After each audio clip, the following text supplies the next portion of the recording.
So I picked up this Motovox frame that was in pretty rough shape when I got it. So I went ahead and stripped the frame down and then ground off the remaining tabs that were still partially on there. And then I went ahead and sanded it down with 200 grit and then threw a coat of paint on it. Then I cleaned up everything and then put it back together.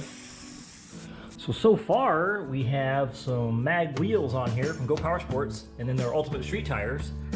And then it also has a front end suspension kit from GoPowerSports. It's got the chain tensioner on there. It's already got the universal sprocket adapter. So another nice thing about this frame is the back tire was already relocated. So the bike was maybe stretched a couple inches, because normally on a Motovox the mounts are about right here for the back tire, but they were already relocated up into the frame. So it kind of lowers the bike and then stretches it a couple inches. And then another nice thing is it already has a shield mounted or welded onto the seat, under the seat. So in case you want to run a center exhaust, you're not going to burn the seat. It's running a hydraulic disc brake. And then I have the Brad Hill gas tank, which will fit up in the frame rails on this bike. So that'll be a nice addition. And then for power, I'm going to use this pull start Tillotson 212 from GoPowerSports. And of course, the Tillotson's a great platform, just in case I want to do future modifications on the bike, which you know I will. So I'm going to finish up this bike, and we'll take it out and get some baseline numbers on it and see how it runs. One of the first things I have to do is mount this gas tank.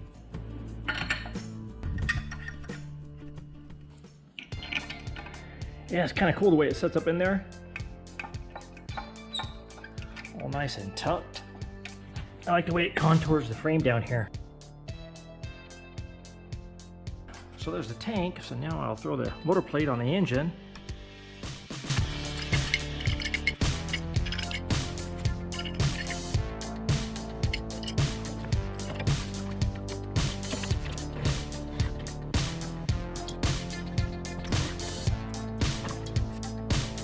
Okay, so now I'm gonna have to pull this tank off here, of course, to fit that engine in there. Pull this air filter off, or air box. Makes things a lot easier.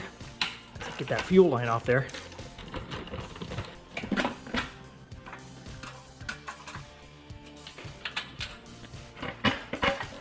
So I just happen to have a GPS filter adapter, and it's even the right color. So that'll work. Might as well just throw this on there.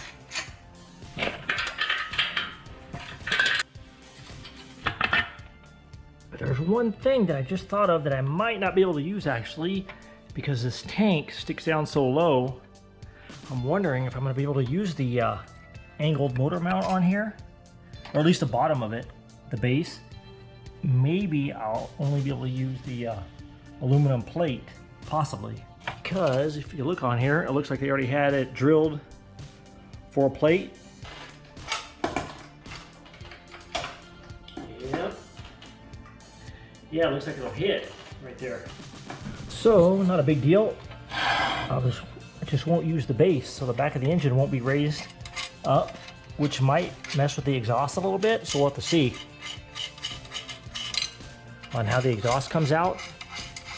But that's an easy fix. Looks like it'll work just fine with just the aluminum plate. I mean, you got all that adjustment, so unlimited adjustment. So that'll work. The only difference is the exhaust is going to come out lower down here instead of up at an angle, so it'll be interesting to see how the exhaust comes out. I'll throw a chain guard and a clutch on here.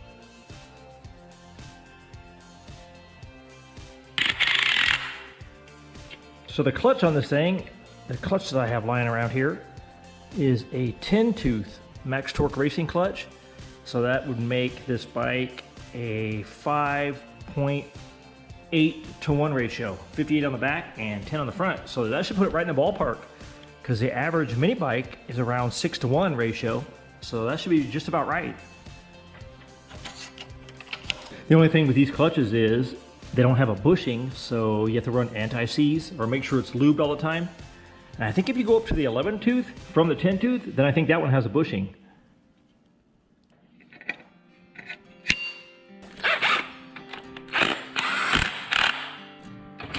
Still got the chain on there and all lined up. So now I think I'll hook up this fuel line and maybe I'll run it down to the stock location. Instead of running it on the outside, maybe I'll run it through here and put the stock heat shield back on there. So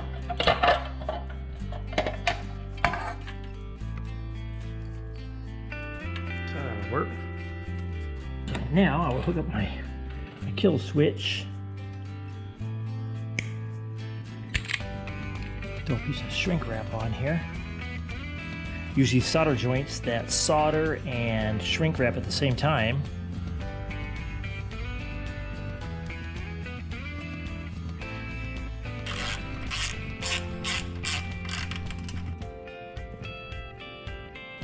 So here's the kill switch. So let's see if this stock throttle setup will work with this tip on this cable. I was trying to leave the tip on here so I can later on, if I put a slide carb on here, I don't have to solder on a tip. Looks like it'll work. Went right on through. I have to put a little bit of return spring on there, but looks like it'll work. So all I have to do now is throw the air filter on here, and I think we're good to go, except for the pipe. So there's no way this pipe's gonna fit on there. Not with the engine setting like it is. So I'm wondering if I can cut this pipe and then re-weld it.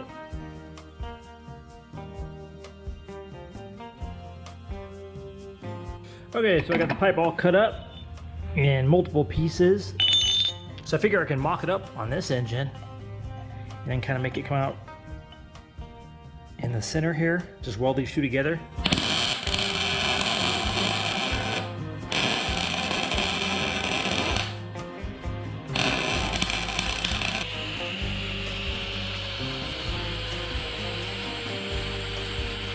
Okay, so I got it all welded up and I got the welds all nice and cleaned up because, you know, you got to make it look pretty even if it doesn't run. Then I added a tip on here, a part that I got from the auto parts store. So I think that'll work. Let me pull off that sticker real quick. So I got her all cleaned up and it looks pretty nice. It's all staged and you really can't even tell it was welded.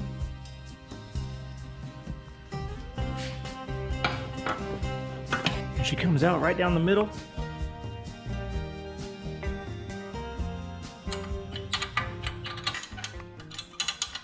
So that turned out pretty sweet.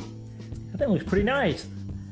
But there's still one more thing I need to do, and it potentially could add 5 to 10 miles per hour.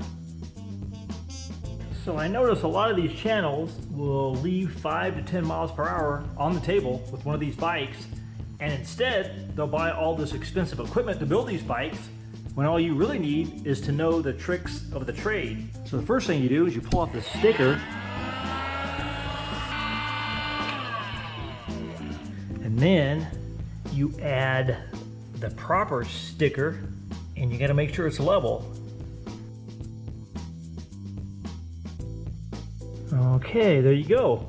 This one single aerodynamic mod is most likely worth 5 to 10 miles per hour.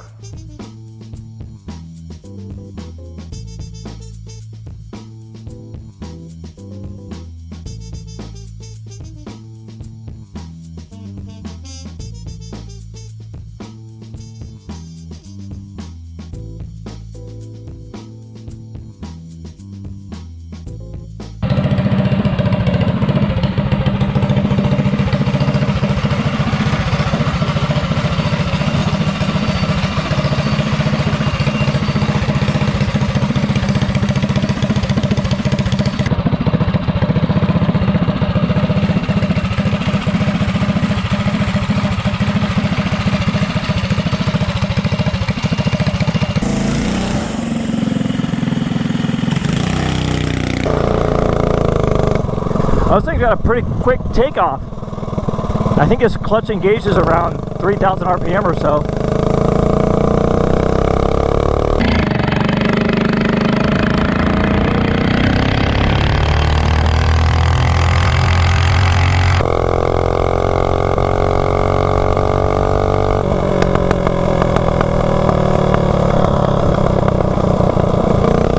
This thing actually runs pretty good for having the governor hooked up.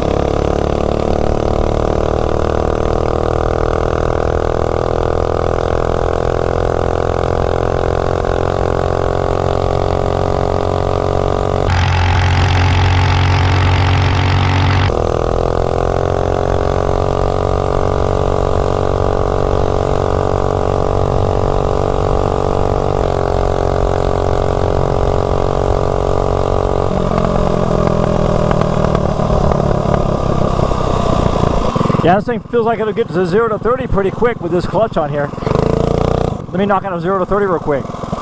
0 to 30, governed Tilly 212.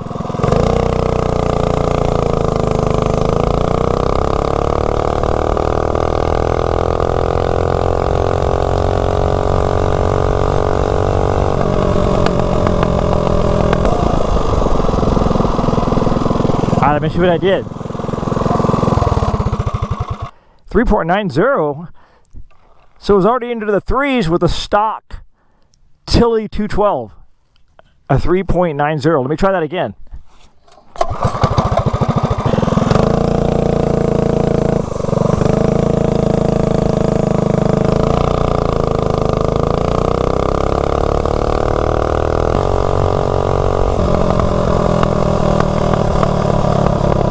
I think with a little bit of tuning too, I can make it a little bit quicker. Maybe with a little bit of jetting. Let's see what we got here. So a 3.90, see if I can beat that. All right, 0 to 30, totally stock Tillotson 212.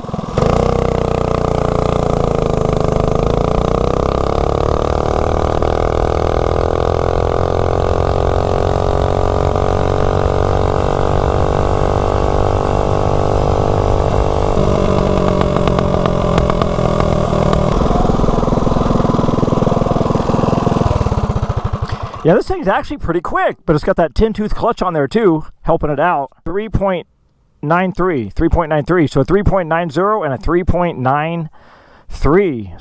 It's got a what, 5.8 to 1 ratio on it.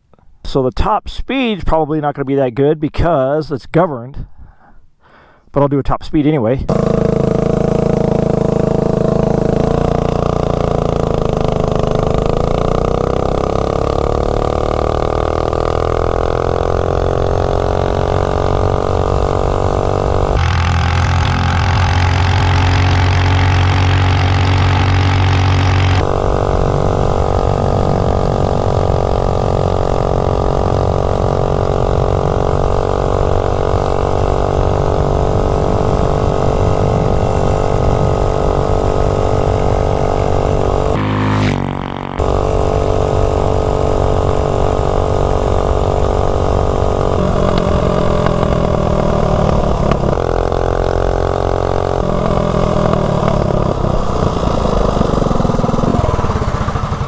So the bike's actually really quick, especially for being stock or almost stock with a header pipe. So with a 5.8 to 1 ratio, 10 on the clutch and 58 on the sprocket, the bike did 3.90 and 3.93 0 to 30, and then 42.32 top speed. Okay, so there's our baseline numbers. So now what should I do with it next?